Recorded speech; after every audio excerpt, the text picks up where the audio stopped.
emploi du temps, le début du cours, c'est bien midi. Ouais. 14h, ouais. Je vais demander aux distanciels s'ils m'entendent et on va essayer de voir si eux, on les entend. Une personne peut allumer son micro et parler. Je vous entends bien. Okay. Je ne sais pas si vous nous entendez. Oui, on vous entend. Bonjour. Bonjour. Super.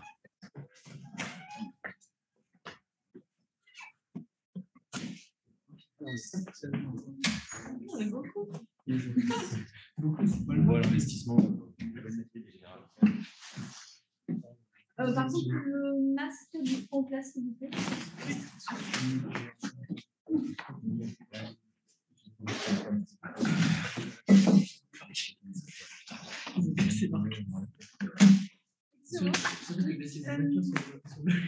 que vous savez si les impressions elles vont être faites? Alors, du coup, c'est pas moi qui me suis chargée des impressions. Enfin, là, les 2 premières heures de cours, ce sera donc pour la deuxième partie du cours, c'est M. Demougeot qui interviendra. C'est lui qui vous expliquera, mais les impressions n'ont pas été faites en effet. Par contre, il a bien pris en compte le fait que vous avez fait des demandes, enfin, c'est lui qui vous a demandé, quoi. Et ça sera, donc du coup, le polycopier vous sera donné, pas aujourd'hui, mais par la suite. Ok, voilà. Et là, le support de cours, ces 2 premières heures, il est disponible sur Mailerlin Space. Alors, il n'a pas été forcément actualisé depuis. Enfin, disons que là, le support que je vais vous présenter, il a peut-être des modifications par rapport à la version sur Mailerlin Space. Pardon. Je l'actualiserai peut-être à la suite du cours d'aujourd'hui. Donc, voilà, après, ce n'est pas des modifications majeures. Pour ma part, je n'ai pas prévu de l'imprimer. S'il y a vraiment des problèmes pour certaines personnes d'avoir un support numérique, je pourrais m'en charger, mais là, il faudra m'en faire la demande explicite.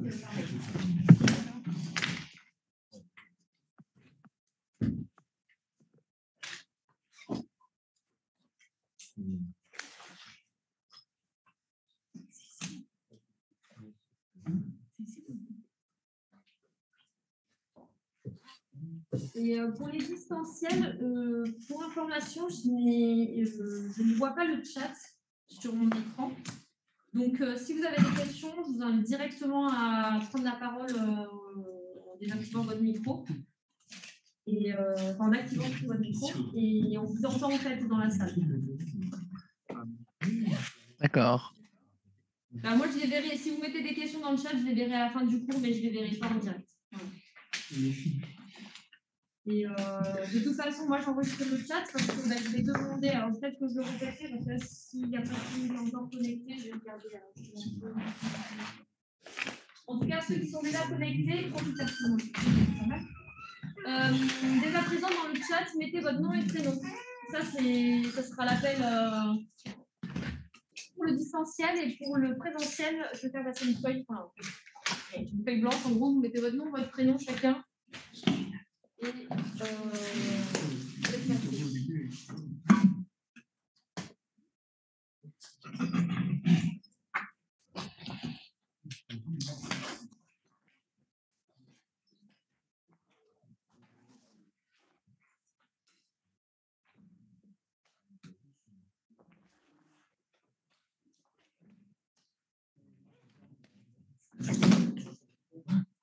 non, je vais capter.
peut-être 76.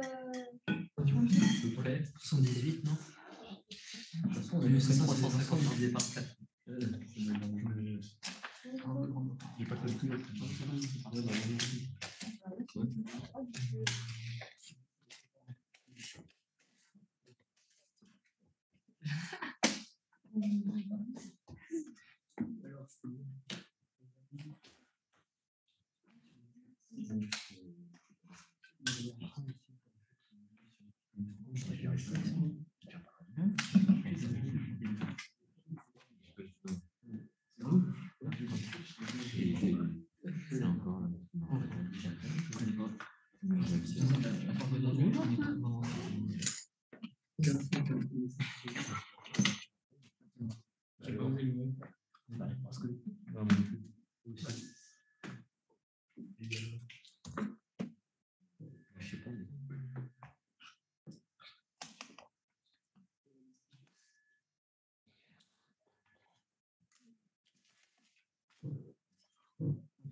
Les distanciels, vous voyez bien afficher la première page du support de cours? Oui. Ok. Petite signature, c'est Du coup, tout le monde a marqué son prénom sur la feuille? Ouais, ça arrive. Ok. Je peux la faire passer.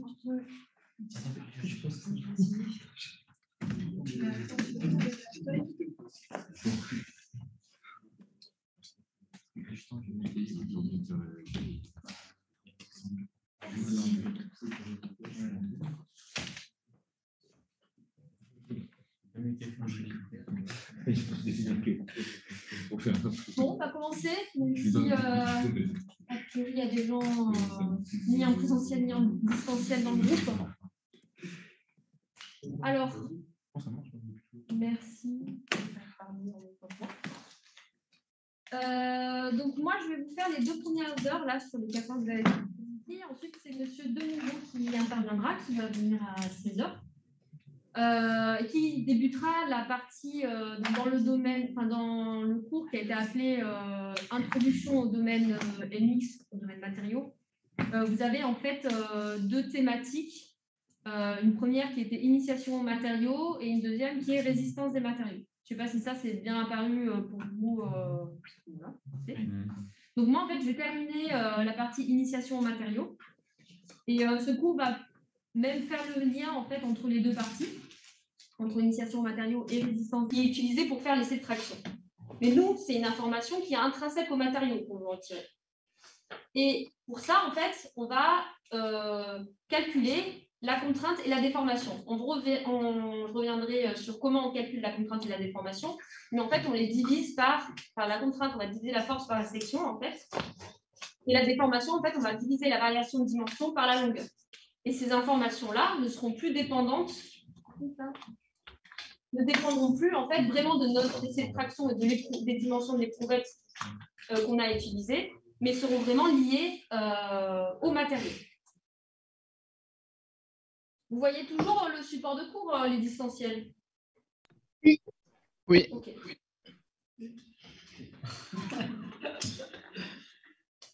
Alors, donc la contrainte, elle se note sigma, la déformation, elle se note epsilon. Donc la loi de comportement, c'est la relation entre sigma et epsilon, la relation entre la contrainte et la déformation.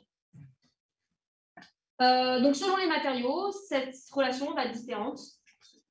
Elle va présenter, donc on l'a déjà évoqué précédemment, un domaine élastique, un domaine plastique. Certains ne vont pas présenter de domaine élastique, mais qu'un domaine, pas de domaine plastique, pardon, mais qu'un domaine élastique. C'est le cas des matériaux dits fragiles. Et donc sur cette courbe, on va noter plusieurs grandeurs caractéristiques du matériau, telles que la limite d'élasticité, la résistance mécanique, la résistance à la rupture, et le module d'élasticité, et aussi le coefficient de Poisson. Ça, c'est toutes les données qu'on tire d'une loi de comportement.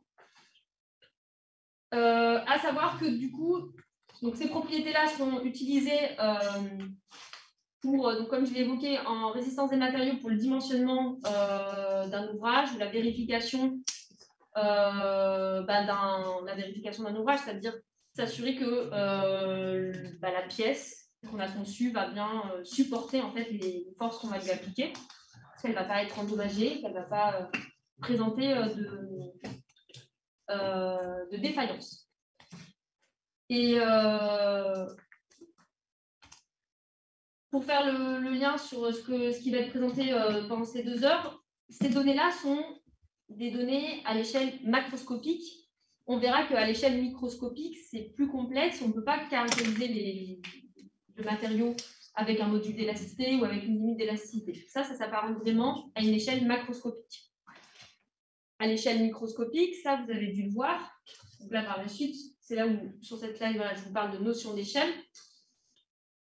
Vous avez dû voir que la matière, elle se caractérise donc à l'échelle subatomique par les éléments, une couche électronique en fait, qui donne en fait une notion d'électronégativité différente selon les éléments. À l'échelle atomique, vous avez la notion de liaison covalente ou liaison faible, telle que liaison hydrogène, liaison de Van der Waals. Ça, c'est des notions normalement que vous avez dû voir précédemment. À l'échelle microscopique, je dis microscopique, c'était l'échelle atomique. L'échelle microscopique, donc là, c'est la notion de cristallographie, d'empilement des molécules. Vous allez voir, donc là, on décrit la matière à l'aide d'un réseau et d'un motif. Pour l'état cristallin, c'est pas bien.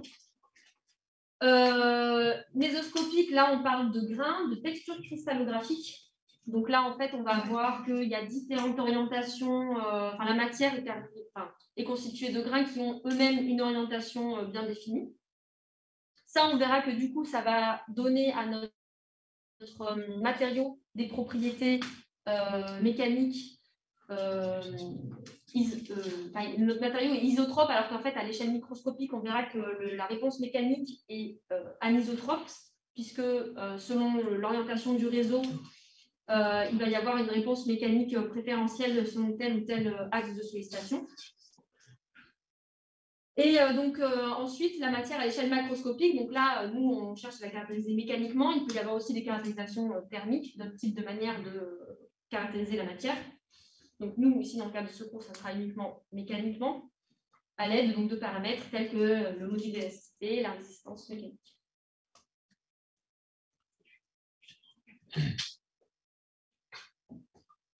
Donc là, je vous ai listé donc, les paramètres qui nous intéressent,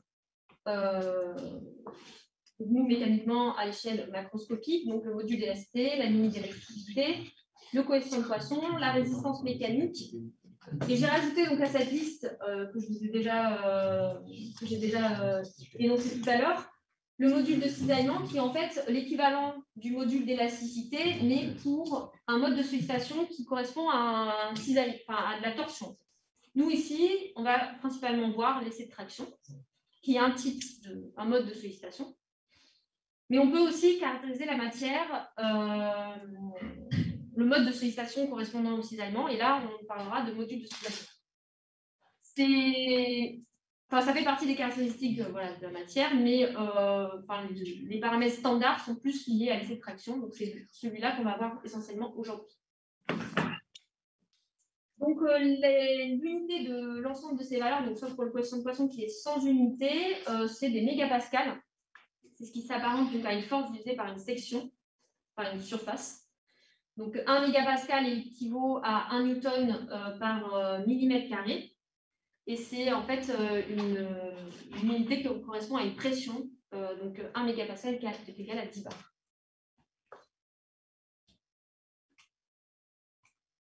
Donc, ça résume ce que je viens de dire, c'est le fait que, traction, alors je vais parler que de l'essai de traction, mais sachez que du coup, traction-compression, sauf pour certains matériaux justement qui ont des valeurs différentes, souvent l'essai de traction suffit à caractériser le module d'élasticité la limite d'élasticité et la résistance mécanique.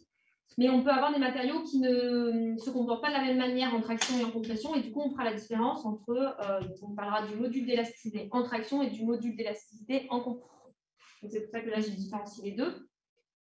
Par exemple, le coefficient de Poisson répond à peu près au même, même si vous avez deux comportements différents au même, à la même donnée. Et donc, comme j'ai évoqué avant, le module de cisaillement, donc ça permet de caractériser le mode de sollicitation qu'on appelle en cisaillement, et c'est un essai de torsion en fait, qu'on utilise pour obtenir cette valeur.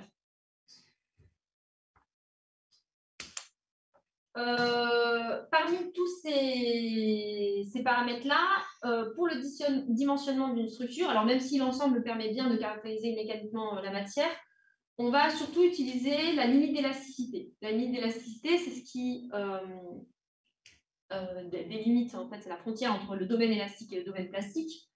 Et nous, dans le dimensionnement d'une structure, en fait, dans n'importe quel, tout ce qui nous entoure, les matériaux, les tables qu'on conçoit, voilà, les pièces qu'on conçoit, pour qu'elles gardent en fait leurs caractéristiques initiales, il ne faut pas qu'elles soient endommagées. Et donc, il faut qu'elles restent dans leur domaine élastique. Donc ça, je vais y revenir par la suite en vous définissant mieux qu'est-ce que c'est le domaine élastique, qu'est-ce que c'est le domaine plastique. Mais dans le domaine élastique, en fait, on a un comportement, une déformation qui est réversible.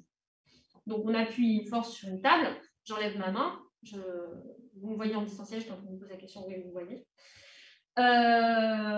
Ma table, voilà, alors vous ne voyez pas forcément la déformation, il y a eu bien une déformation.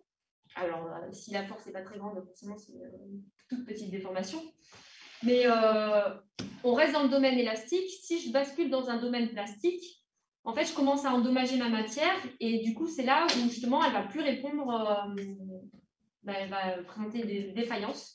Et elle ne va plus répondre au même, elle ne va plus pouvoir supporter les sollicitations qu'on lui applique. Donc, la limite d'élasticité, c'est le paramètre clé pour le dimensionnement d'une structure. Donc, c'est ce qui sera utilisé par la suite en résistance des matériaux. Même si on vous parlera aussi du module d'élasticité. Hein, mais tout ça, ça vous sera bien présenté. On va vous présenter exactement la démarche qui s'applique donc au dimensionnement d'une structure. Et donc, pour conclure là, sur la démarche générale, enfin, en tout cas, les notions qui vont être abordées dans ce cours, dans une seconde partie, donc, je ferai le lien avec justement la matière à l'échelle microscopique et savoir exactement ce qui se passe, qui différencie le domaine élastique et le domaine plastique. Donc là, je vais vous présenter particulièrement l'essai de traction, sachant que donc en compression, c'est la même chose. Vous avez juste des valeurs, enfin, selon les matériaux, les valeurs qui peuvent être différentes. Donc, l'essai de traction, c'est un essai qui est normé. Une norme va donner en fait le protocole, la méthode d'essai, le protocole à suivre pour être sûr que, parce qu'il peut y avoir plein de paramètres qui peuvent influencer les résultats de l'essai de traction. Donc, pour être sûr que tout le monde est d'accord sur la manière dont on caractérise un matériau, on donne la marche à suivre, le protocole à respecter. Donc, c'est les dimensions des éprouvettes, même si avant j'ai dit que, en fait, normalement, si vous faites un essai de traction sur une éprouvette d'acier de temps, je sais pas, de dimension L1, L2, etc., et vous refaites un essai avec une dimension différente, normalement, vous devez avoir les mêmes caractéristiques. Parce que c'est intrinsèque à la matière, ça ne dépend pas de la dimension de l'éprouvette. Cependant, selon les dimensions, en fait,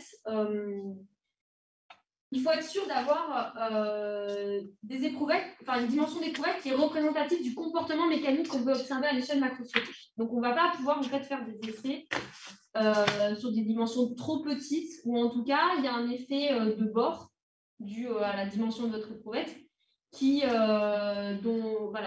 faut éviter. Et c'est pour ça que la norme donne bien une dimension à respecter au niveau des éprouvettes. Ensuite, il y a la longueur mesurée. Donc là, on vous dit également qu'il y a une certaine longueur, voilà, mesurée au niveau de l'extensomètre. En tout cas, l'extensomètre doit être positionné sur telle longueur. Après, c'est au niveau aussi des machines. Enfin, voilà, tout ça est normé. Et donc, pour caractériser un matériau, il faut suivre cette norme.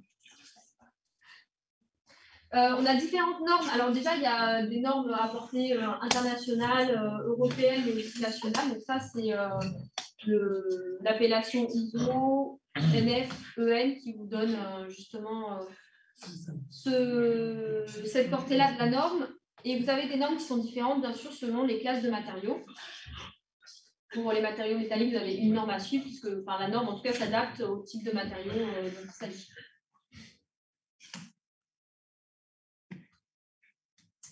Donc les subtractions vous donnent, en tout cas on veut extraire de les subtractions à partir des données de force et de variation de dimension, la loi de comportement, qui est la relation entre la contrainte et la déformation. Cette loi de comportement, donc, là, c'est une loi de comportement qui permet de représenter en fait tous les types de mécanismes de comportement mécanique, mais sachez que pour des matériaux fragiles, par exemple, on n'aura que la courbe bleue. On n'a pas forcément tout, en tout cas même cette forme-là de loi de comportement. Et puis bien sûr aussi par rapport aux valeurs de sigma et de epsilon, on va avoir en fait des valeurs différentes pour le module élasté, pour la résistance mécanique, etc. C'est vraiment une loi de comportement qui est différente pour chaque type de matériau. Donc le domaine, on distingue deux types de domaines, le domaine élastique et le domaine plastique. Donc le domaine élastique, comme je l'ai dit, c'est un domaine où on a des déformations réversibles, c'est-à-dire que si on enlève la charge, on revient exactement à l'état initial. Il faut savoir que quand on caractérise les matériaux, quand on calcule le module élasticité, il faut impérativement qu'on ait un comportement élastique linéaire. C'est-à-dire qu'il y a des matériaux qui peuvent avoir des comportements élastiques non linéaires, c'est-à-dire qu'on n'aura pas une droite, et là, on ne pourra pas calculer de module d'élasticité. C'est des matériaux assez complexes, en fait, c'est des matériaux type, c'est des polymères, type caoutchouc. Et là, en fait, il y a vraiment des méthodes qui sont appliquées à ce type de matériaux pour en tirer des informations analogues à un module d'élasticité. Après, donc une fois qu'on bascule dans le domaine plastique, donc déjà la contrainte qui fait la frontière entre ces deux domaines, c'est la limite d'élasticité. Et dans le domaine plastique, on a un premier comportement qui indique une fluctuation de la contrainte. C'est là où on commence en fait à créer microscopiquement des dislocations. Le mot dislocation, c'est quelque chose qui vous parle? Normalement, c'est ce que vous avez dû voir précédemment. Pas du tout? Ok, bon, ça sera défini par la suite. Je me permets déjà de l'évoquer.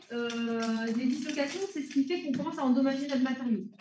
C'est ce qui fait que en fait, l'énergie qu'on apporte lors d'un essai, lorsqu'on a une déformation élastique, en fait, cette énergie est restituée. Et moi, l'idée, c'est pas forcément de vous expliquer ça en termes d'énergie, mais des fois, ça peut être plus parlant pour certaines personnes. Quand on passe dans le domaine plastique, en fait, on a une dissipation d'énergie. Donc, en fait, là, le matériau, pour lui, selon les liaisons, selon sa nature, la nature des éléments chimiques, la force qu'on lui applique, il peut plus déformer uniquement élastiquement. Il va trouver un autre mode de fonctionnement pour pouvoir résister, en tout cas, à cette force qu'on lui applique. Et une des méthodes, pour lui, c'est de créer des dislocations.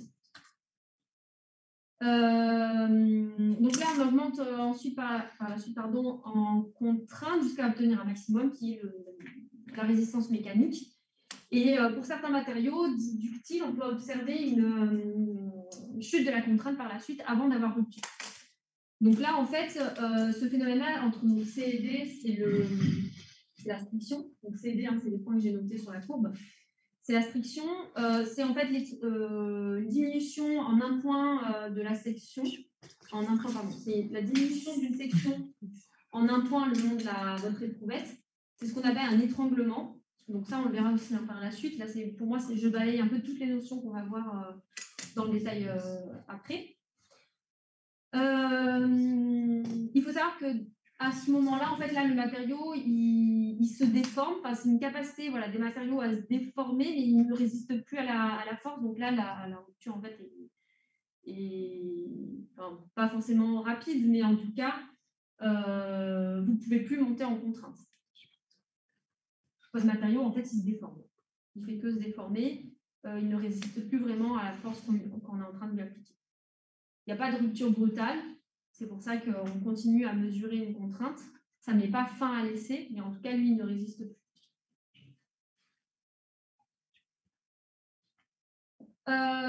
Une notion importante, donc on définit dans les lois de comportement une courbe conventionnelle et une courbe rationnelle. La courbe conventionnelle, donc ça je vais expliquer ici, elle est tracée à partir de la contrainte nominale, qui est notée sigma n, qui est en fait la force divisée par la section initiale.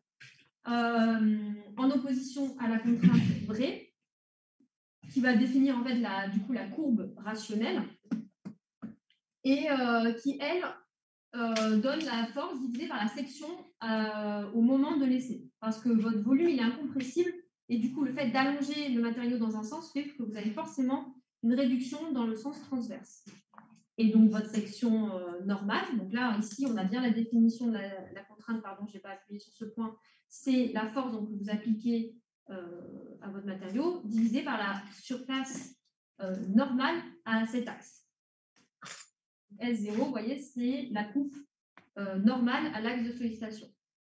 Et donc, cette section, elle va se réduire au cours de l'essai. Et la contrainte vraie, en fait, elle prend en compte cette réduction de section. Sachez en tout cas que voilà, il y a deux modes de représentation de la loi de comportement, conventionnelle et rationnelle. La conventionnelle, nous, en fait, souvent, les lois de comportement, il faut focaliser plus sur la conventionnelle. C'est donc la force divisée par la section initiale. Mais sachez qu'il y a d'autres modes de représentation de la loi de comportement, dit rationnelle, qui prend en compte donc, la section vraie, en fait, lors de l'essai. Et cette courbe rationnelle, en fait, elle ne fait qu'augmenter. Il n'y a pas de diminution de la contrainte comme on l'a vu précédemment lors de la striction, puisque la diminution de la section, en fait, va forcément faire augmenter. Lorsque vous divisez par quelque chose qui diminue, forcément, ça augmente. Donc, si je divise par une surface qui diminue, ma contrainte va augmenter. Oui. Donc ça veut dire que c'est par exemple une modélisation de la loi de comportement alors. C'est une modélisation de la loi de comportement. Ce sigma n, c'est une possibilité pour modéliser la loi de comportement. Oui, enfin, le terme modélisé, je ne comprends pas trop, mais... En fait, votre loi de comportement, c'est contrainte en fonction de déformation, et la contrainte, ça peut être une contrainte nominale ou une contrainte vraie. Mais sachez que de manière générale, c'est une courbe conventionnelle qu'on utilise pour caractériser votre matériel. Mais c'est contrainte en fonction de déformation ou déformation en fonction de contrainte? Contrainte en fonction de déformation. Déformation en abscisse, contrainte en moment donné. Comme j'ai... Pardon, c'est moi peut-être qui ai du mal à m'exprimer à un moment donné, mais du coup, vous avez contrainte à un moment donné. Déformation en abscisse. Donc la fonction, c'est contrainte en fonction de déformation. Ce ne serait pas plus logique de faire l'inverse, non? Alors, logique, je ne sais pas. En tout cas, la convention fait que c'est cette relation-là qu'on étudie. Mais si on fait des déformations en fonction de contrainte, je pense que ça ne changerait rien. En tout cas, nous, les grandeurs ont été déterminées comme ça. En tout cas, le module de CID, c'est le quotient de proportionnalité entre la contrainte et la déformation. Après, du coup, si vous faites l'inverse, ça sera 1 sur E que vous avez. Là, vous compliquez un peu la vie. Quoi. Après, peut-être que pour vous, ça vous pose problème, peut-être dans la manière dont... Non, ça ira. Ok. Donc, en différence entre rationnel et conventionnel, ok. La définition donc, de la contrainte. Alors ici, on parle de contrainte normale, alors contrainte nominale hein, pour le côté conventionnel, mais surtout normale. C'est-à-dire que c'est la définition de la contrainte dans le cas particulier d'un essai de traction, d'un essai uniaxial dans un matériau. Il n'y a pas, ça ne suffit pas en fait de parler d'une seule contrainte. Il n'y a pas qu'une seule contrainte pour décrire l'état mécanique d'un matériau. On va parler d'état de contrainte. Et en fait, elle se définit, c'est une matrice plus particulièrement de contraintes qui a donc 9 composantes. donc une matrice 3-3 qui permet donc de décrire. Donc là, je fais un peu le lien avec la résistance des matériaux et même, je vais, enfin pas plus loin que la résistance des matériaux, mais quand on va vous présenter les notions, enfin la résistance des matériaux, on va faire appel à ce qu'on appelle la mécanique des milieux continus et qui en fait permet, enfin la résistance des matériaux simplifie la théorie de la mécanique des milieux continus. Nous, l'idée en résistance des matériaux, c'est d'avoir, donc par exemple pour une table, pour s'assurer que la table va résister, quand on va lui appliquer des forces, donc, par exemple mon téléphone, mon ordinateur, dans toute ma table, chaque point ne va pas avoir le même état de contrainte. La contrainte ne sera pas la même dans tous les points de ma table. Et moi, je veux savoir quelle est finalement la contrainte maximale pour savoir si cette valeur ne va pas dépasser mon critère limitant, qui est la limite d'élasticité. C'est-à-dire que moi, je ne dois pas basculer dans le domaine plastique, je dois rester dans un domaine élastique.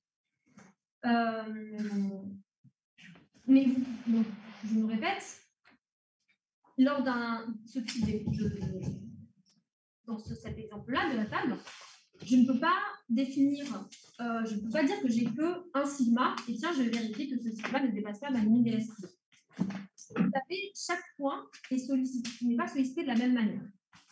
Dans mon essai uniaxial, je ne vais parler que de la contrainte, je ne parle que d'une seule contrainte, parce qu'en fait, tous les points en fait, sont sollicités de la même manière. C'est-à-dire qu'on a une répartition homogène en fait, de la contrainte. Je ne sais pas si ça vous le visualisez. Je vais le réexpliquer ça par la suite, justement avec cette notion de matrice de contrainte. En tout cas, ici, donc cette matrice, elle se définit en un point et dans un repère. Chaque colonne, alors en fait, il faut vous imaginer que votre matière, elle est constituée d'une multitude de points, mais moi, je vais plus particulièrement parler de cubes. En fait. Comme si vous découpiez votre matière en cubes infinitésimaux. Et nous, ce qu'on va étudier, en fait, c'est les forces que chaque cube exerce les uns avec les autres, ce qui définit en fait la cohésion de la matière. Si je prends mon point M, qui donc là correspond au cube jaune, on va regarder en fait dans les trois directions de l'espace.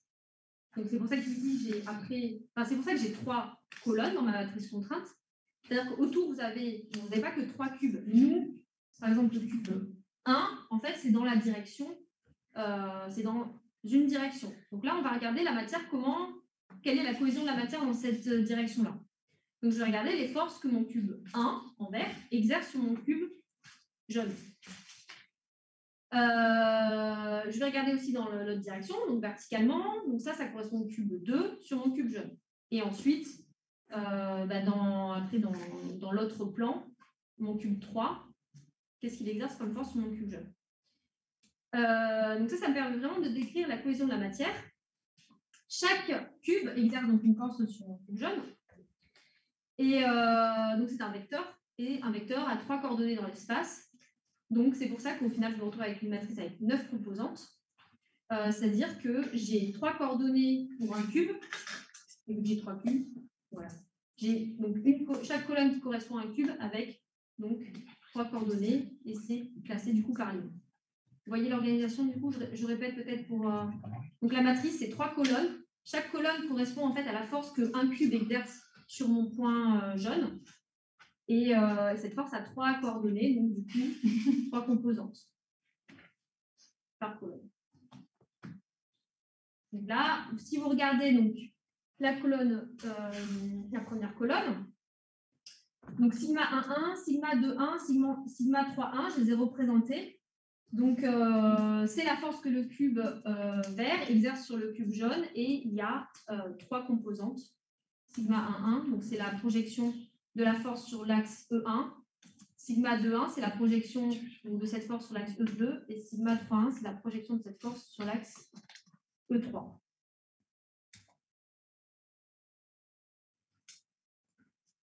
Et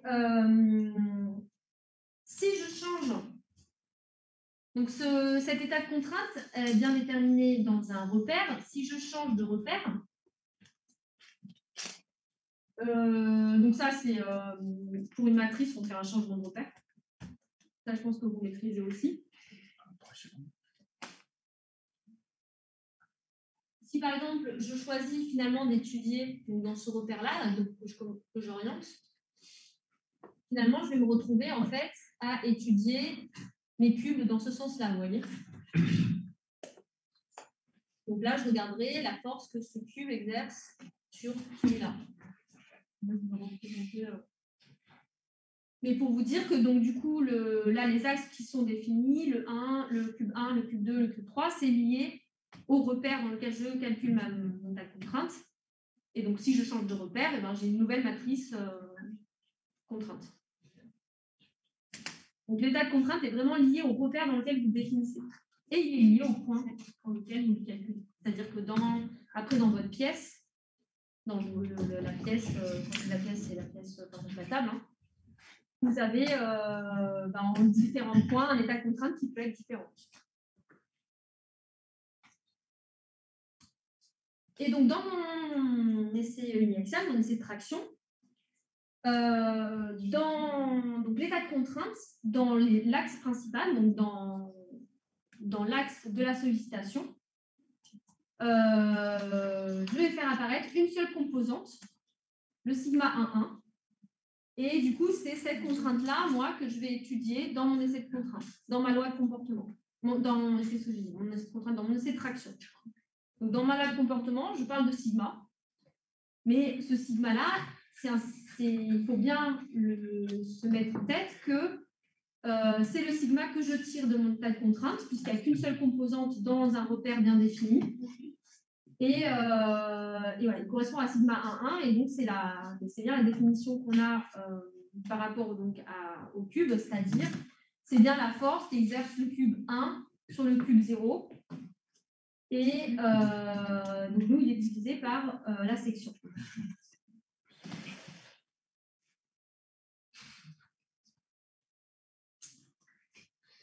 Donc, maintenant, je vais définir la déformation.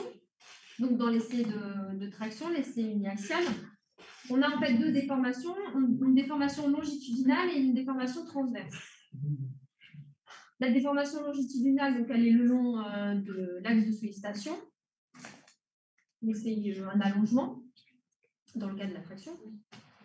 Donc là, on parle de longueur. Et pour la déformation transverse, donc en fait, c'est le fait que la section normale se réduise. Et du coup, là, c'est une réduction. Alors,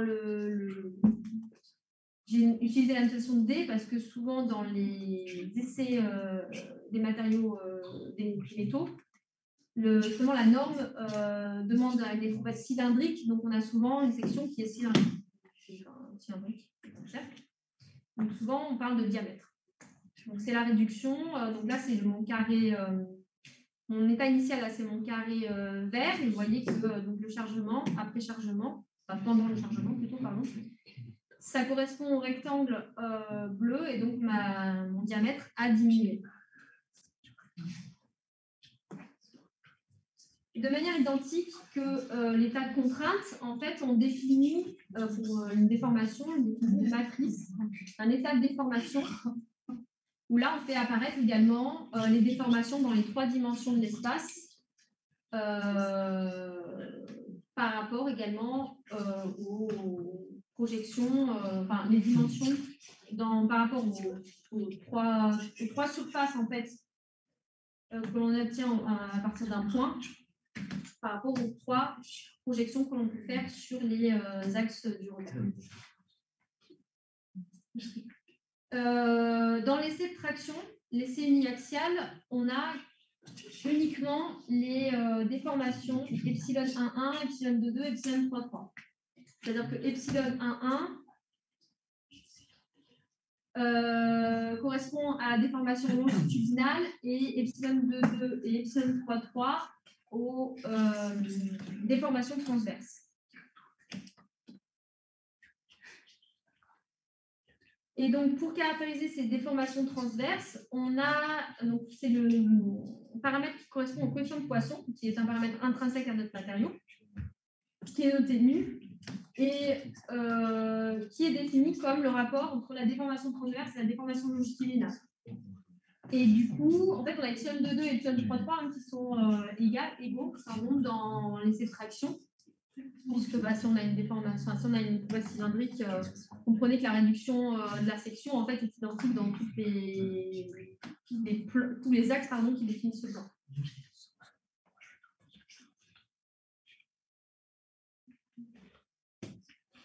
Et information importante, le coefficient de Poisson n'est calculé que dans le domaine élastique. C'est une grandeur qui ne peut être calculée que dans le domaine élastique.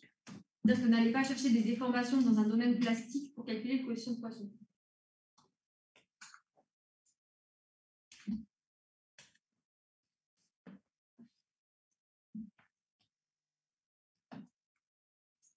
Donc, pour résumer les informations donc, de l'essai de traction, notamment sur la contrainte et la déformation. La contrainte et la déformation, ce sont des paramètres qui sont intrinsèques, en tout cas la loi de comportement qu'on obtient à partir de la contrainte et de la déformation, sont des paramètres qui sont intrinsèques au matériau. La force et l'allongement, delta L, ce sont des grandeurs qui sont relatives à la structure. Et notez bien donc, par rapport à, notamment aux unités, donc les forces c'est des newtons, les contraintes ce sont donc des mégapascales, des newtons par millimètre carré. La déformation, ça n'a pas, ou allongement unitaire, on parle aussi d'allongement unitaire pour la déformation. Ça n'a pas d'unité, ça peut être donné en pourcentage et à ce moment-là, n'oubliez pas que dans toutes les relations, du coup, vous devez diviser par 100. Parce que moi, dans toutes les formules, en tout cas que je vous présente, quand on parlera de déformation, ce n'est pas en pourcentage. Donc, si jamais vous avez une courbe à un moment donné qui vous donne des pourcentages, il faudra bien diviser cette valeur par 100.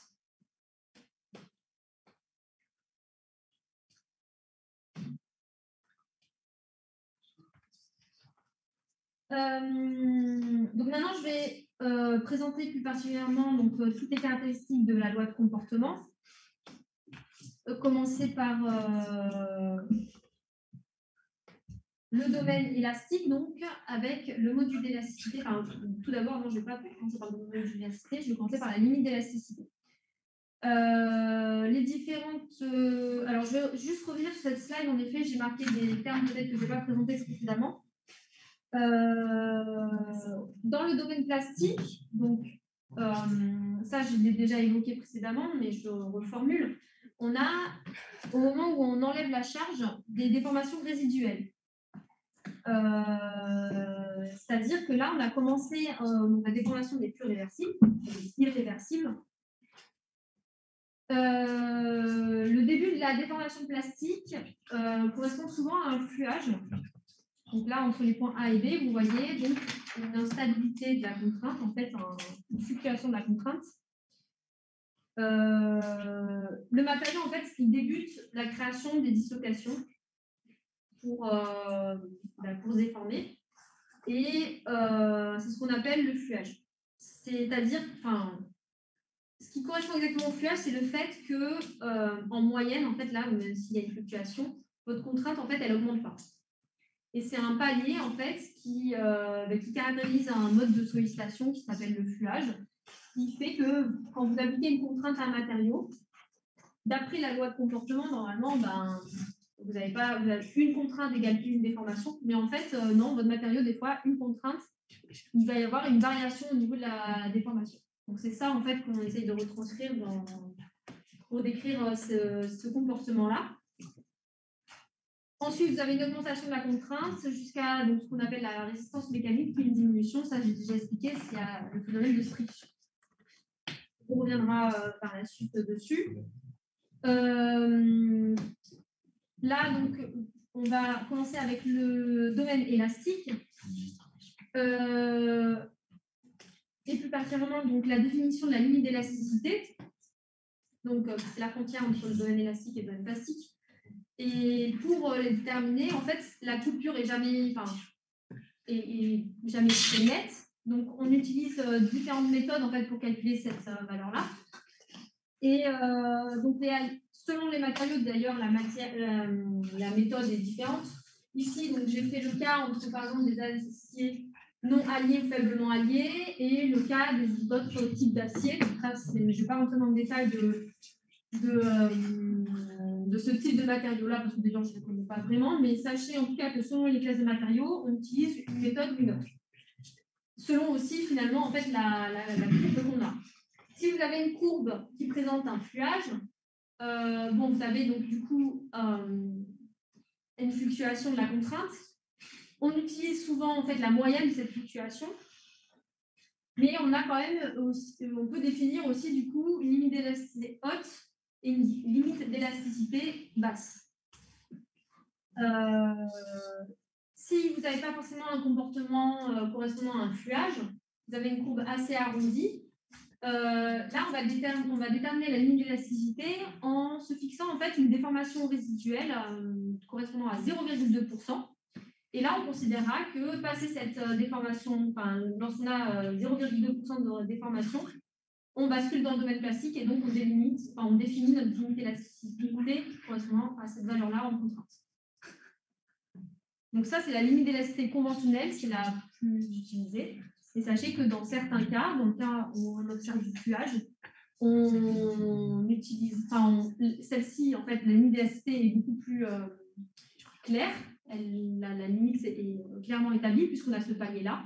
Donc, on prendra la valeur moyenne de la fluctuation.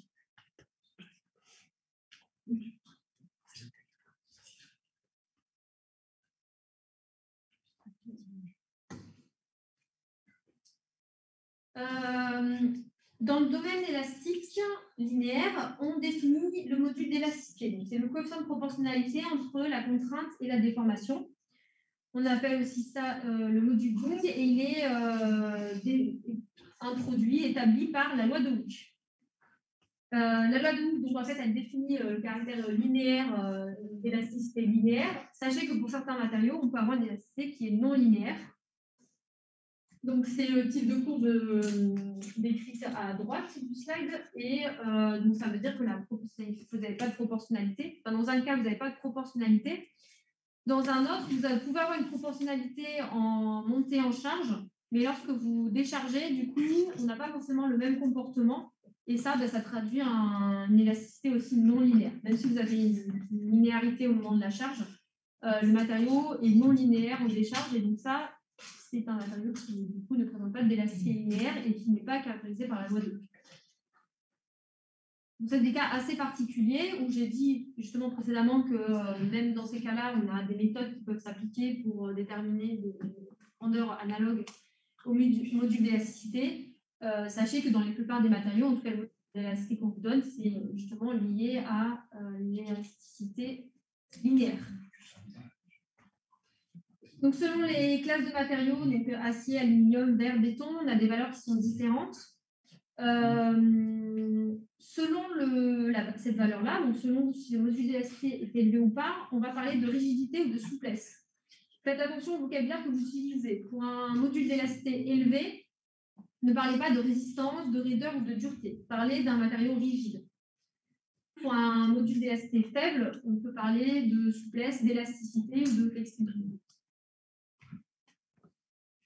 Excusez-moi, c'est quoi Oui, rigide et souple? Est-ce qu'il y a des définitions objectives à partir de tant de mégapascales, c'est rigide ou est-ce que c'est au feeling? Je pense qu'il doit y avoir des données qui doivent être. Enfin, oui, ça doit être donné dans la littérature. Je vous avoue que là, je ne peux pas vous dire à partir de telle valeur, on dit qu'un matériau est rigide ou souple. Ça, on peut. Moi, je ne peux pas vous dire de bêtises, mais là, sur l'acier et le béton, on est sur des matériaux qui sont rigides. On va parler de souplesse sur les polymères où on est à peu près de l'ordre de la dizaine 2 gigapascales, voire 3 gigapascales. Donc, vous voyez, vous divisez... voilà. Moi, des ordres de grandeur que j'ai en tête, le terme souplesse sera appliqué à des polymères de l'ordre de la dizaine de gigapascales. D'accord, merci. Après, il faut regarder un peu plus loin dans la littérature, je pense, pour savoir s'il y a des gens qui ont défini ça avec des grandeurs bien établies. Si j'ai la réponse, je vous la fais circuler, puisqu'on le reverra, je pense, dans les autres cours. Mais je vais m'arrêter là pour cette chose.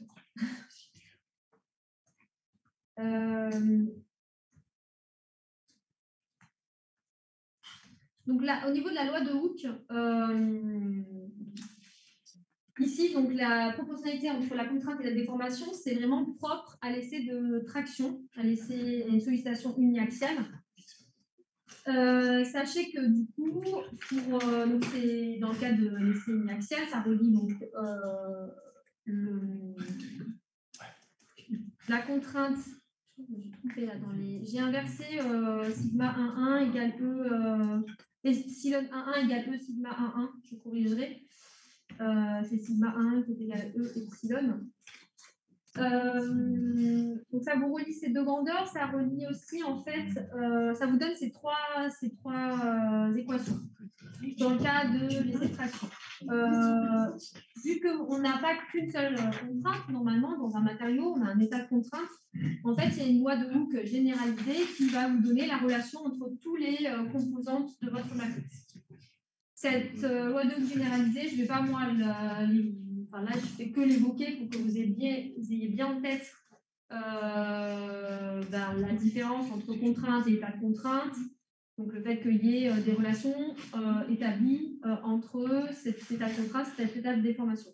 Vous verrez donc la loi de Hooke généralisée plus en détail au moment de la résistance des matériaux. Donc, ce ne sera pas aujourd'hui, je ne sais pas exactement à quelle séance, mais ça sera vu par la suite.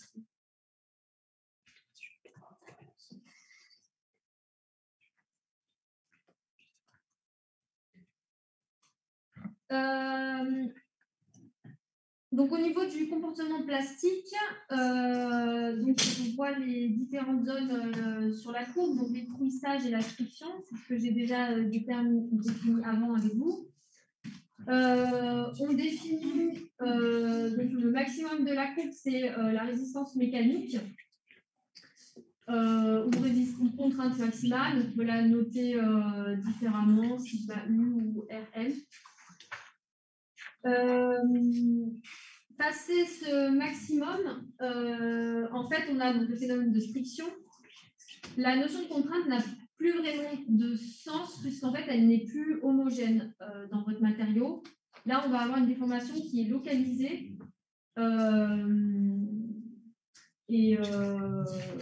Donc, juste à retenir que la notion de contrainte n'a plus vraiment de sens et qu'on va se sur une déformation hétérogène. La résistance à la rupture, c'est pas forcément. Là, ici, il faut savoir qu'en données, la grandeur résistance mécanique est plus importante que. Pas en valeur, plus importante dans le sens. La résistance à la rupture pour un matériau, elle n'a pas forcément une grande signification, surtout que bon, c'est plutôt dans les cas des matériaux ductiles en fait qu'on va avoir la différence entre résistance mécanique et résistance à la rupture, puisque pour des matériaux fragiles, en fait, la résistance les matériaux qui ne sont pas ductiles, on va avoir la résistance à la rupture qui correspond en fait à la résistance mécanique, qui correspond voire à la limite d'élasticité.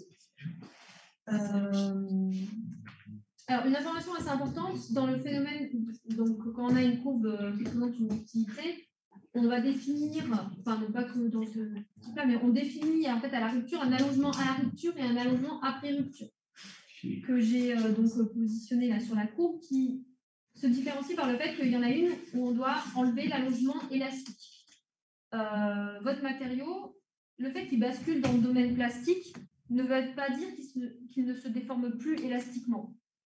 Il arrive, par rapport à la force qu'on est en train de lui appliquer, il n'arrive plus à uniquement se déplacer et déformer élastiquement. Donc, il va générer des dislocations, enfin une déformation plastique. Mais si vous enlevez la charge, en fait, la déformation élastique, donc qui est réversible, elle va s'enlever. Donc, l'allongement après rupture doit... en fait, c'est l'allongement à la rupture, mais sans cette déformation élastique. Et sachez que du coup, en n'importe quel point de la courbe, si vous arrêtez la sollicitation, pour savoir la longueur de votre éprouvette, vous devez enlever l'allongement pour le domaine élastique. Donc ici, vous voyez en fait qu'il suffit de tracer la droite oblique voilà, avec le module d'élasticité pour retrouver cet allongement-là.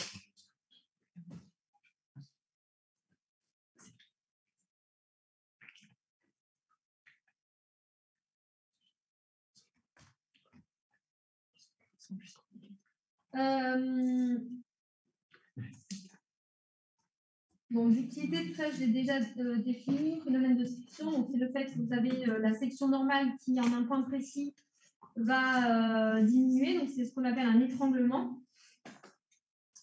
Alors, la ductilité, ça donne des informations sur la malléabilité, qui est en fait souvent utilisée pour décrire la mise en forme d'une pièce, souvent dans les polymères d'ailleurs.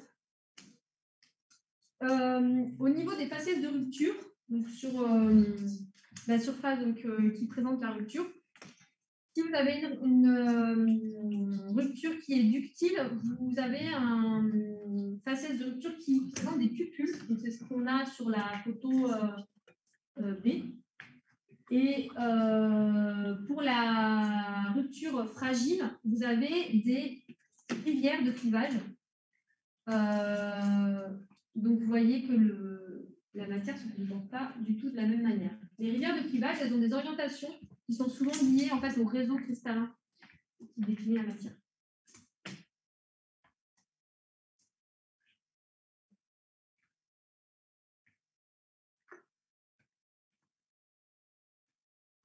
Alors, à l'échelle microscopique, donc ça c'est quelque chose que vous avez déjà dû voir avant, la matière cristalline se définit avec un réseau et un motif. Donc un réseau, en fait, c'est un ensemble de nœuds qui vous décrit comment les atomes, en fait, l'ensemble des atomes s'empilent. Normalement, la matière, elle optimise en fait sa compacité. Elle va optimiser en fait l'énergie. Elle va se positionner, en tout cas les atomes, de manière à optimiser son énergie. Donc ça, c'est vraiment quelque chose qui est intrinsèque au matériau. Selon les éléments chimiques que vous avez, les liaisons donc, du coup, qui sont créées entre les atomes, les molécules qui sont formées, elles vont se positionner de telle ou telle manière dans l'espace. Et à partir de cette organisation-là, on définit en fait un motif qui se répète dans l'espace. Et cette répétition, en fait, elle est décrite à l'aide d'un ensemble de nœuds qui est ce qu'on appelle le réseau. Ça, c'est bon pour vous. Normalement, c'est ce que vous avez dû voir avant avec les cours de matériaux. Et du coup, mécaniquement, en fait, ça fait que la cohésion de la matière, en tout cas, il y a des forces entre ces atomes, entre ces molécules qui sont orientées, en fait, selon justement l'agencement de la matière. Donc là, c'est ce que j'ai essayé de vous représenter avec les flèches rouges et bleues donc qui font la différence donc, entre les liaisons fortes et les liaisons faibles. Et forcément, si on sollicite la matière dans un axe, par exemple, des liaisons fortes, la matière va mieux réagir, va mieux résister que si on le fait dans un autre axe. Du coup, là, on ne sera pas dans l'axe des liaisons les plus fortes et du coup, on va dire la cohésion de la matière sera moins importante. Donc ça, qu'est-ce que ça dit? Ça dit qu'à cette échelle-là, en fait, le comportement mécanique, il n'est pas le même selon l'axe dans lequel je sollicite ma matière. Ça, c'est à l'échelle microscopique. À l'échelle mésoscopique, donc là j'introduis la notion d'isotropie et d'anisotropie.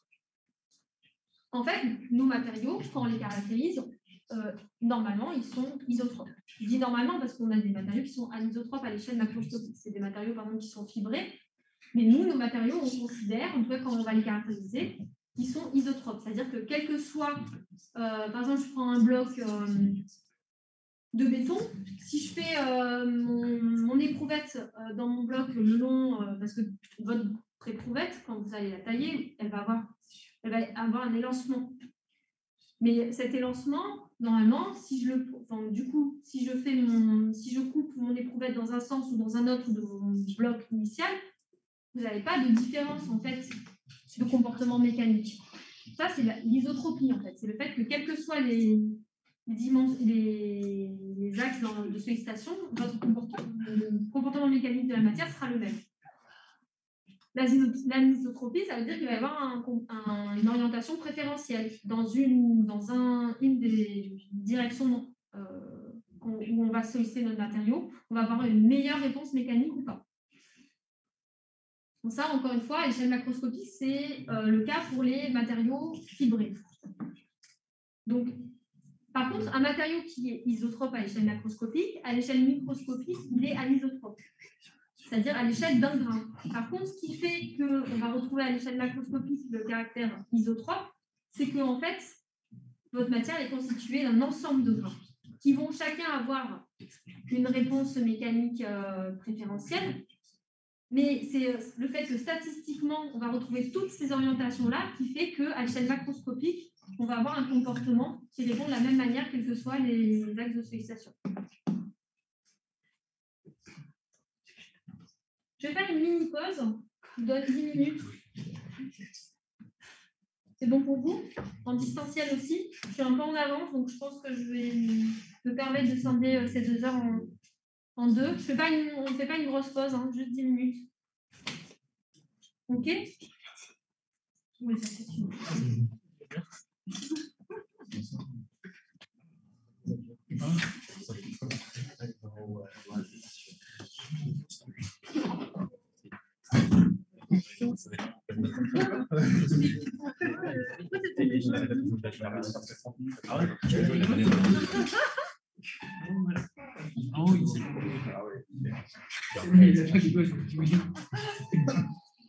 Il n'y a pas de phrase de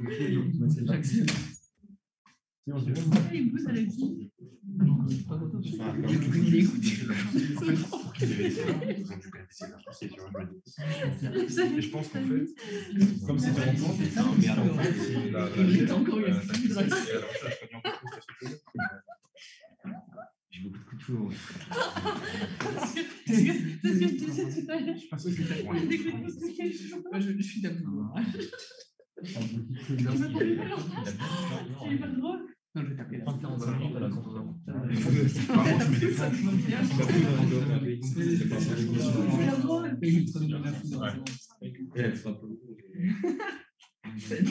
des planches. Non, parce que ça coûte. Oh là là. C'est hyper drôle.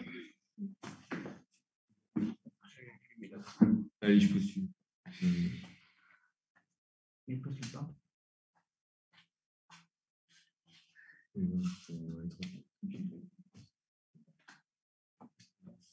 Moi, je vais quand même aller pisser. Attends, tu me dis toute seule avec lui.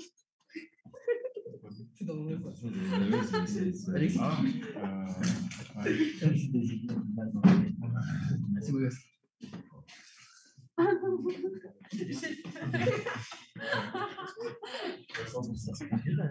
Non, j'aime pas. Ça va bien.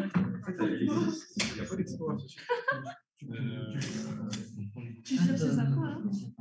Enfin, je cherche, je vais jamais trouver. C'est jamais. Je pensais juste. Ou alors, il n'y a personne qui a fait un autre feuilletage. Bah ouais, mais normalement, elle est pas sur l'écriture. Elle apparaît pas ici. Et si tu la recherches, ça, vite fait sur Internet, dans Google. Comment elle a fait pour le voir? Utilise W. Ils prennent beaucoup des gens. Tape exploit. En gros, si Non, ici, il faut ils ramènent quelqu'un, ils ont des trucs comme ça. Du coup, ils sont beaucoup. C'est vrai que c'est complète. Ça veut dire que tu peux le faire. Les données. Bon, bref, je pense que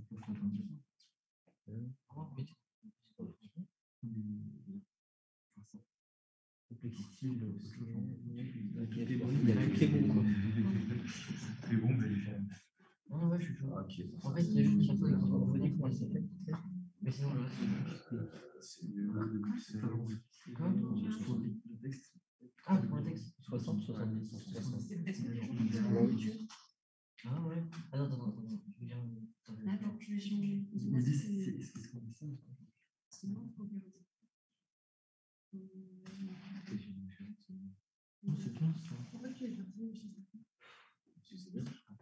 Ils font quoi déjà?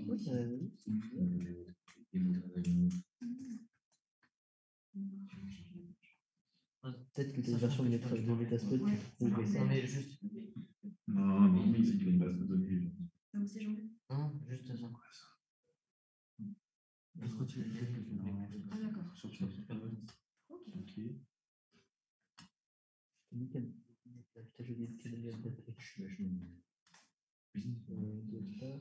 Ah, c'est des.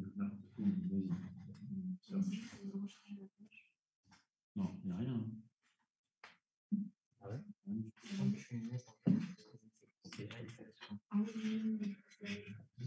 parce que c'est un peu. Elle doit être connue. Ouais,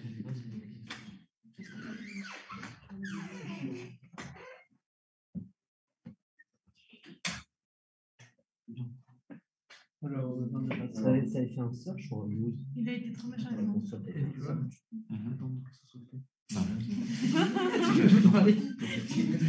m'a pas parlé.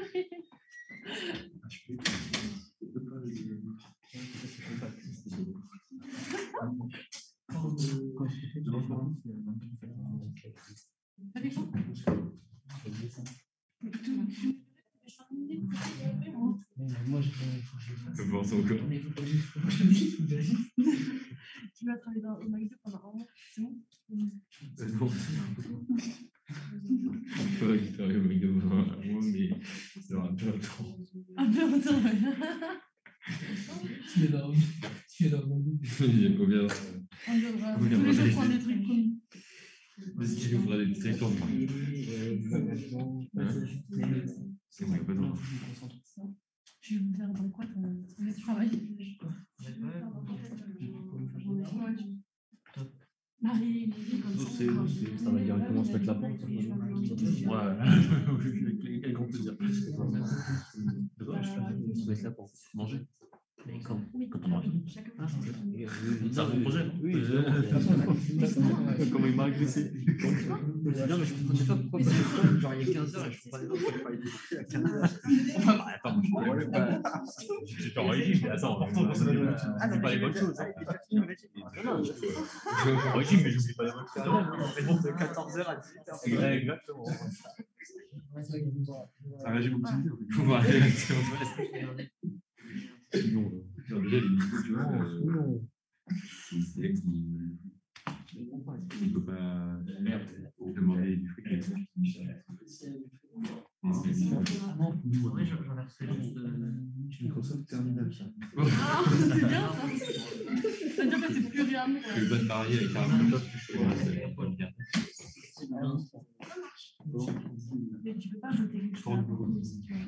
J'ai besoin C'est gratuit, ça, c'est pas Windows NT. On va reprendre. Du coup, par rapport à cette point de pause, est-ce qu'il y a des notions qui ont besoin d'être détaillées, revues là? Je ne me rends pas bien compte si pour vous, c'est des choses qui sont déjà acquises ou si au contraire, vous êtes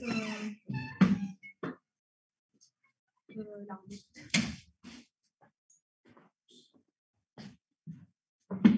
Si tout a déjà été vu ou il n'y a rien de nouveau, ou, ouais, ok. Et pour qui, par contre, tout est nouveau. Pas tout, mais des choses. Okay. Et les petits liens que je fais avec du coup le cours de matériaux, c'est bon ça. N'hésitez pas à m'arrêter si jamais il y a des choses justement où je suppose que vous êtes censé les avoir vues et qu'en fait vous n'avez pas vu. Donc, le mot dislocation, tout à l'heure, on m'a dit que ce n'était pas forcément quelque chose de connu. Bon, on va le voir. Je reprends sur la notion d'isotropie du matériau à l'échelle macroscopique. Pourquoi finalement un matériau est fait de plusieurs grains et pas d'un seul grain, d'une seule orientation? Parce que si on avait une seule orientation, finalement, on aurait une réponse mécanique à l'échelle macroscopique qui est préférentielle. Et là, je vous ai bien expliqué qu'à l'échelle microscopique, donc on a un comportement mécanique qui est anisotrope, mais à l'échelle macroscopique, vu qu'on a une multitude de grains, finalement, ça nous donne une réponse mécanique qui sera la même selon l'axe de spéciation. Pourquoi, du coup, est-ce que vous savez pourquoi le matériau, normalement, ça vous l'avez vu dans les cours précédents, est constitué de plusieurs grains? Alors, ça se passe au moment de la... Oui, allez-y. Au niveau de la formation du matériau, les températures ne sont pas exactement pareilles partout. Donc, il y a les grains qui sont à plein d'endroits différents. Oui, alors c'est plus la notion de point de nucléation. Donc, du coup, c'est au niveau de la solidification, c'est ça? Alors, vous le traduisez avec les températures. J'avoue que je ne suis pas assez une experte, mais moi, en tout cas, l'interprétation que je vous donne, c'est le fait que vous avez souvent même des germes, des endroits en fait où la solidification va commencer. Donc c'est ce qu'on appelle des points de nucléation. Dans l'industrie d'ailleurs, on peut les provoquer pour justement avoir une cristallographie, une texture cristallographique particulière. Donc on peut mettre en fait des poussières même pour que la solidification se fasse en ces points-là. Donc c'est ce qu'on appelle les points de nucléation. Et en fait, c'est que on a un point, vous allez commencer à avoir votre solide qui va se solidifier. Dans votre matière qui va solidifier, votre solide qui va se solidifier, dans une orientation. Et en fait, les grains vont après se rejoindre en formant ce qu'on appelle des joints de grains. Et c'est ça, en fait, après qui va constituer votre matière. Mais le réseau, et du coup, l'orientation que va prendre votre solide au moment où ça va se solidifier, ça, c'est aléatoire. Et du coup, statistiquement, en fait, dans votre matériau, vous allez avoir tous les réseaux, en fait, toutes les orientations possibles. Il ne va pas y avoir en fait d'orientation une solidification qui va se faire plus dans une orientation ou une autre. Et du coup, statistiquement, vous avez du coup une réponse macroscopique qui est isotrope.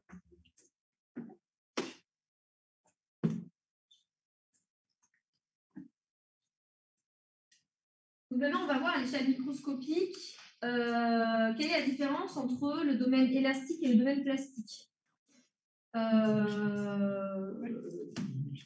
Comment se traduit cette déformation et aussi également à la rupture. Pourquoi du coup on va avoir une rupture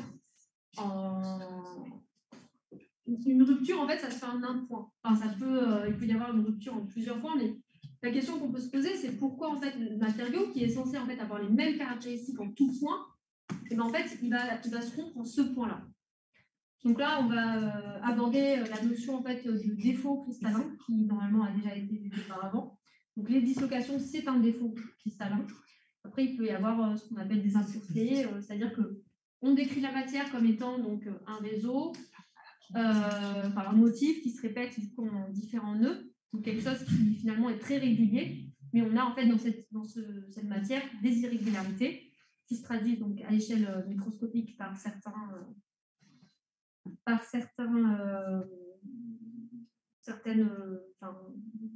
on va dire, paramètres, donc ça peut être les dislocations, les impuretés.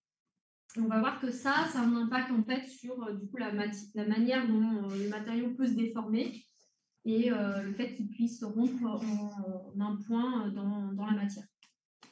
Oui. Vous pouvez juste réexpliquer dislocation? Alors, je vais revenir dessus, peut-être pour donner une définition plus précise. Donc là, ça va être une première définition. Mais d'abord, je veux juste préciser que du coup, moi, mon essai de traction, donc mon éprouvette, à laquelle je vais appliquer donc, une force dans un axe, qui est l'axe de salutation. Je peux, là, si je veux étudier à l'échelle microscopique le comportement, je vais devoir définir une orientation. Là, je utilise voilà, mon grillage bleu qui en fait représente mon réseau. À l'état initial, donc je choisis d'étudier cette orientation-là.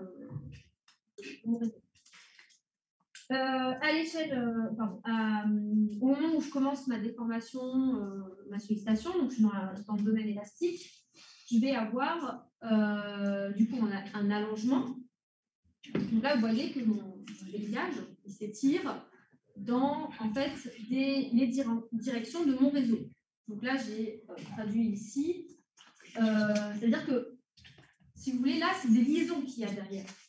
Moi, je vais... Normalement, c'est le réseau, on va dire qu'en chaque nœud, c'est un motif. Et on va considérer, par exemple, que c'est juste un atome. Donc, chaque atome, là, est distribué le long de mon réseau. Et donc, forcément, je vais avoir des liaisons... comment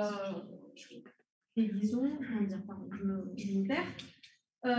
Les liaisons qui sont donc décrites par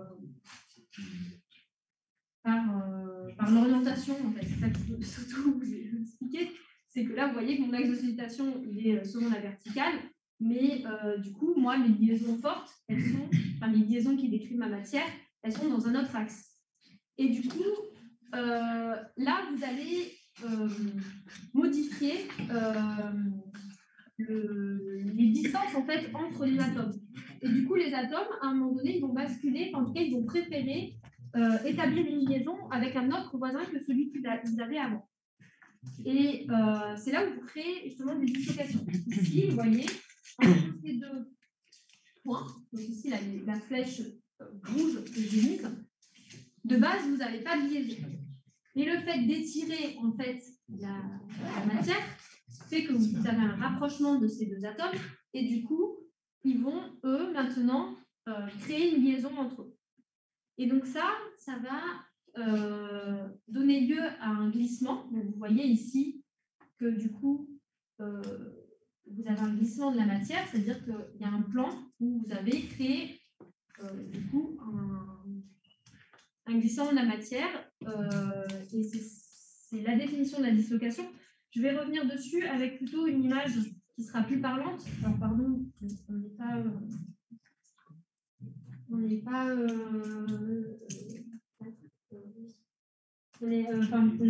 ici, la dislocation, elle se voit peut-être pas beaucoup. C'est en fait ce plan, le plan ici qui n'est pas continu en fait. Ça représente mon réseau. Ah non, vous ne voyez pas, pardon. Je suis en train de montrer avec ma souris.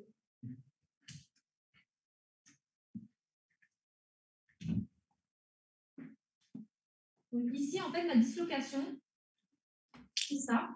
C'est le fait que j'ai un plan qui ne continue pas, vous voyez, qui est discontinu, qui s'arrête à un moment donné. Et ça traduit bien le fait qu'à un moment donné, en fait, il y a eu un glissement. Et parce que, en fait, si vous voulez, normalement, ce plan, s'il continuait, il viendrait se rattacher à celui-là de plan. Mais la déformation plastique a engendré le fait qu'à un moment donné, on a coupé en fait une liaison et la matière s'est réorganisée d'une manière différente. Et donc, elle a créé comme ça un plan qui est discontinu. Donc là, bon, ça c'était normalement le slide que je voulais vous présenter au moment de parler d'irrégularité, mais peut-être qu'elle permet mieux de décrire la dislocation. Je reviens juste du coup sur... Alors, les dislocations peuvent exister de base dans un matériau, sans qu'on les sollicite. Et ça fait partie des irrégularités. Donc ça, c'est quelque chose qui, au moment de la solidification, bon, tac, on a une irrégularité expliquée par un paramètre. Enfin, voilà, ça, je ne vais pas rentrer dans le détail. En tout cas, la dislocation, c'est la manière dont la matière se déforme plastiquement. Parce que, comme je vous ai expliqué, à un moment donné, le fait de faire des déformations élastiques, enfin dans le domaine élastique, on modifie l'espace, en fait, la distance qu'il y a entre les atomes et les liaisons qu'elles avaient établies à la base ne sont plus valables, en tout cas, elles leur demandent plus d'énergie. tout d'un coup, tac, le voisin d'à côté, il est plus près, donc allez, je vais mettre une liaison avec lui parce qu'en fait, ça va me demander moins d'énergie. Donc, c'est ça qui fait que ça va réorganiser la matière.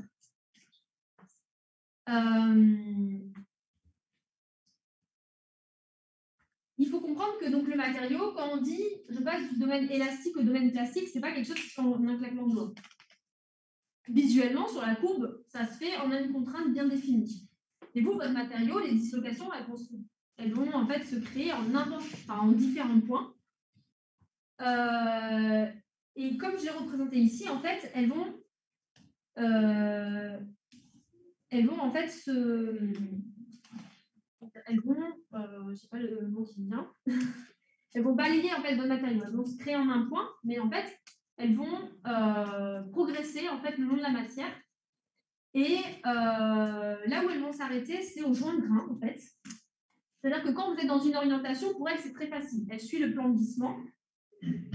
Elle suit le plan de glissement comme je l'ai indiqué ici. Donc là, vous avez un plan de glissement. Vous voyez, vous avez en rouge la matière en fait qui a déjà où la dislocation est déjà passée.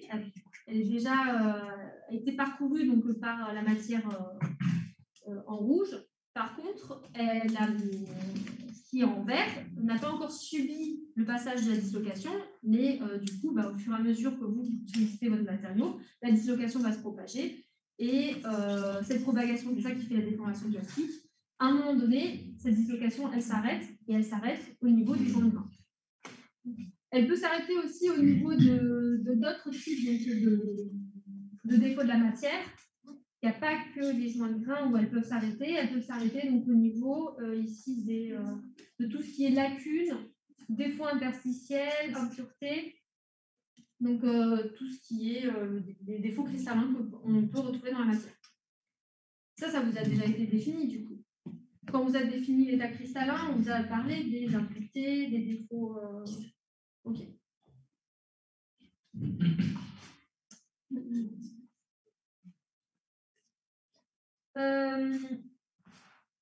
Donc du coup, les joints de grain, c'est des pièges à dislocation. C'est-à-dire que une fois que la dislocation elle a parcouru son grain, elle arrive au joint de grain, elle s'arrête.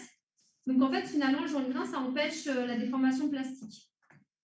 Donc il faut savoir que voilà, selon les matériaux, si vous avez un tel grain cristallographique, telle texture cristallographique, donc plus ou moins des grains plus ou moins petits, de taille différente, importants, etc., vous n'allez pas avoir du coup la même déformation plastique. C'est ça aussi qui caractérise en fait votre matériau. La manière dont il va se déformer plastiquement. Le fait qu'il ait un comportement ductile est lié à ça. Est lié à cette capacité-là du matériau qu'il a à créer des dislocations et à ce que les dislocations puissent se propager dans le matériau. Donc la différence entre fragile et ductile, elle est là aussi. Le fait qu'un matériau se déforme est un comportement fragile, c'est lié du coup à ces paramètres-là, donc à l'échelle microscopique et également subatomique, puisque ce qui fait qu'on a des matériaux qui choisissent tel ou tel empilement est aussi lié finalement aux liaisons qu'il établit, aux molécules qu'il crée et donc à l'élément chimique qui constitue la matière.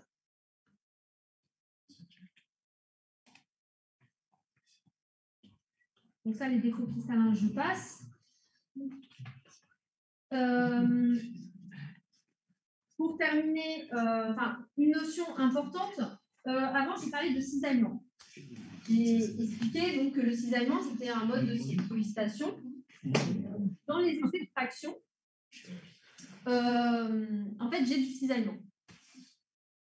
On a défini la contrainte normale, donc la contrainte qui est dans le sens de l'axe de sollicitation et qui est définie par rapport à la section normale à l'axe de sollicitation. On parle aussi de contraintes de cisaillement. Donc, c'est des contraintes, en fait, c'est les contraintes qui ne sont pas sur la diagonale en fait, de votre matrice de contraintes. Donc, dans le essai uniaxial, on ne les a pas puisqu'on a un seul terme qui est sur la diagonale. Mais ça ne veut pas dire qu'il n'y a pas de cisaillement.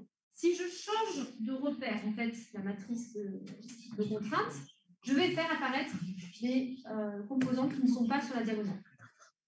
Moi, la matrice que je vous ai présentée, où il y a une seule composante, sigma 1, 1, c'est en fait dans un repère bien défini, et c'est en fait le repère principal, c'est-à-dire là où vous allez avoir la contrainte maximale. Donc c'est pour ça que j'ai choisi ce repère-là. C'est celui qu'on utilise en RDL, puisque dans la résistance des matériaux, on veut avoir le repère dans lequel on fait apparaître les contraintes maximales, sur lequel on va appliquer cette limite d'élasticité. Mais ça ne veut pas dire qu'il n'y a pas de cisaillement.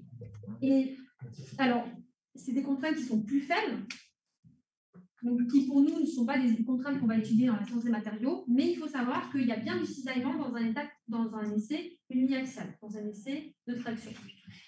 Et ça, en fait, j'introduis maintenant parce que ça se comprend par rapport à ce que je vous ai décrit à l'échelle microscopique avec les plans de glissement. Un plan de glissement, qu'est-ce que c'est? En fait, c'est le cisaillement de la matière. Vous voyez bien, le cisaillement, qu'est-ce que c'est? C'est le fait de, par exemple, quand vous coupez, c'est le fait de faire glisser en fait la matière sur elle-même. Ça, je ne peux pas aller beaucoup plus loin dans l'explication du cisaillement. C'est vraiment la notion de glissement en fait de la matière. Et ça, on le voit ici, donc au moment de la déformation plastique, quand je vous parle de dislocation, on a du cisaillement. Cette notion de cisaillement, vous la verrez plus en RDM. Je pense que là, nous, dans le cadre de l'essai de traction, je me permets de l'aborder pour que vous ayez vraiment en tête que ce mode d'obstination-là existe en fait dans l'essai de traction.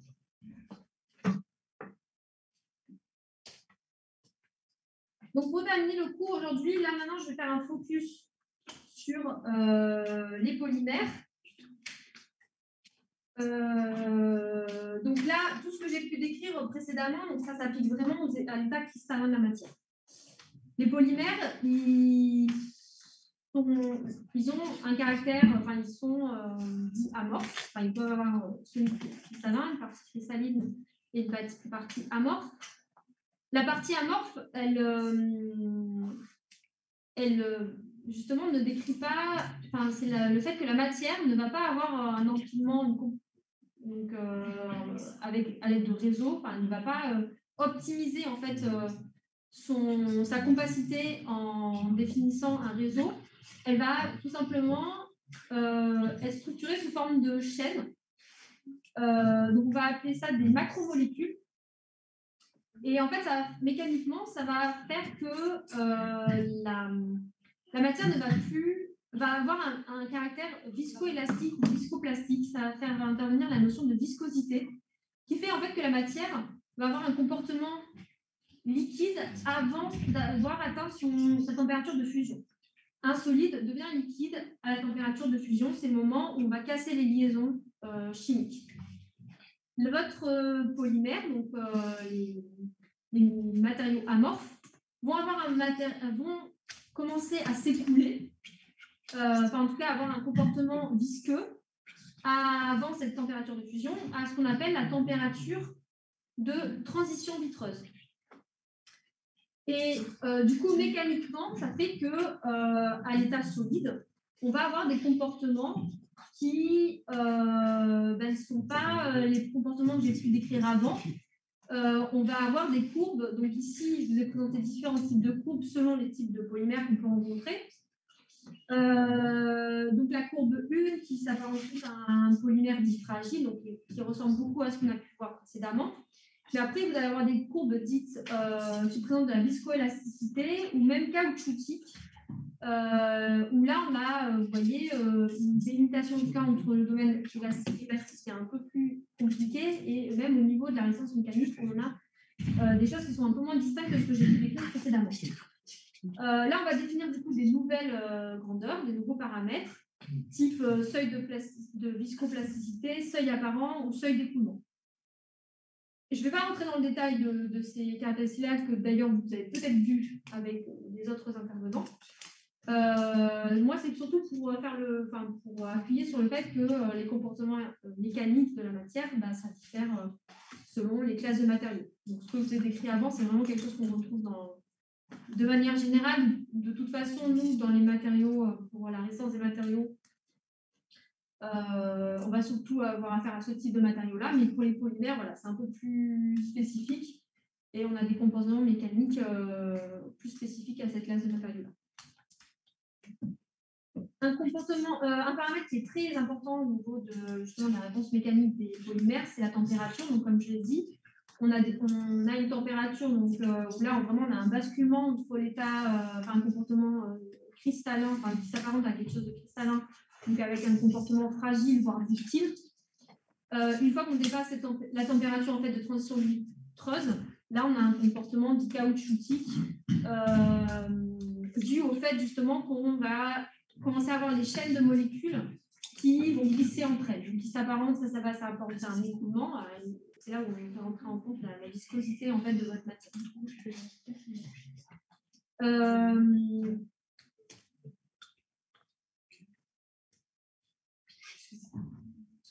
Donc en résumé, sur ce qu'on a vu aujourd'hui, les comportements, selon les classes de matériaux, quel type de matériau donc, a un comportement fragile, c'est-à-dire il n'y a pas de domaine plastique. C'est les verres, les céramiques, le béton et une partie des polymères dits thermodurcissables. Pour les comportements ductiles, là on a des métaux, alliages, et polymères thermoplastiques. Et on a aussi donc, une classe de matériaux qui présentent un comportement qui est non linéaire. Donc là, c'est les comportements dits caoutchoutiques, donc caoutchouc, et des polymères dits aussi élastomères. En termes de valeurs, donc, bon là, je ne vais pas vous donner toutes les valeurs, mais les modules d'élasticité les plus importants, c'est ce qu'on peut retrouver parmi les classes de matériaux. Ce sont souvent les aciers, l'aluminium, le verre. Avec un module d'élasticité de l'ordre de 210 gigapascal pour les aciers et donc à contrario on a des polymères, donc c'est là où justement je faisais la limite entre des modules d'élasticité dits rigides et d'autres souples, les matériaux dits rigides et d'autres souples. Vous voyez ici que vous passez de la dizaine de gigapascal à peu près 3 et 8 gigapascal pour les polymères. Donc là, le polyester, le PVC, ce sont des matériaux qu'on va dire souples par rapport aux autres qui vont être caractérisés comme étant rigides. Comme évoqué précédemment, on a des matériaux qui peuvent travailler différemment en traction et en compression. C'est pour ça que, par exemple, pour le verre et pour le béton, on va donner deux valeurs de résistance mécanique pour la traction et la compression.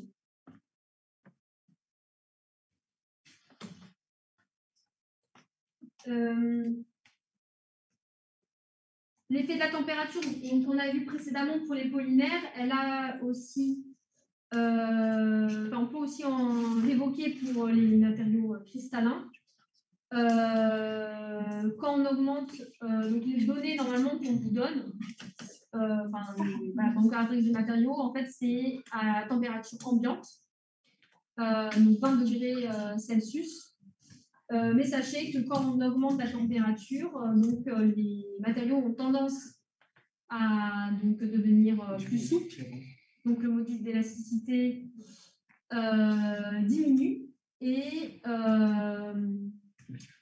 petite particularité pour les thermodurcissables, donc les polymères thermodurcissables, où là l'augmentation de la température va rendre le matériau plus rigide parce que ce sont des matériaux qui, des réactions chimiques sont sensibles à la température. Il y a des réactions chimiques qui durcissent votre matériau qui, eux, sont accélérées par l'augmentation de la température.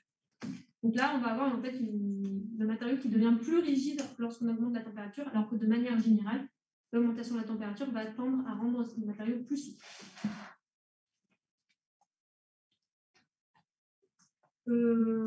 Voilà. Et pour conclure, puisque là j'ai vu donc, tout ce qui concernait les essais de traction, j'ai évoqué au tout début le fait qu'on peut aussi caractériser la matière avec un module de cisaillement, noté G.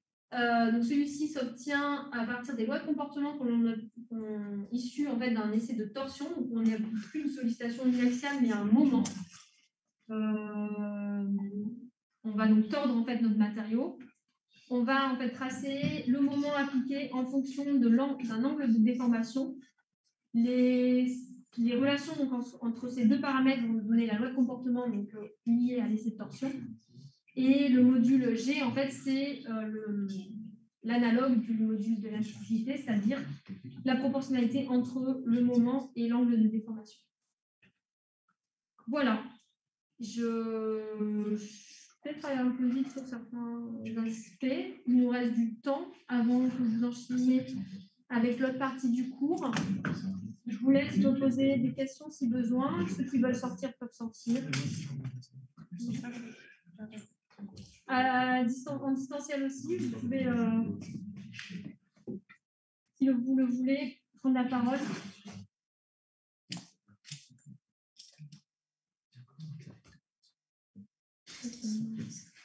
Bon, ben, si jamais il y a des questions qui vous viennent par la suite, vous avez mon adresse mail.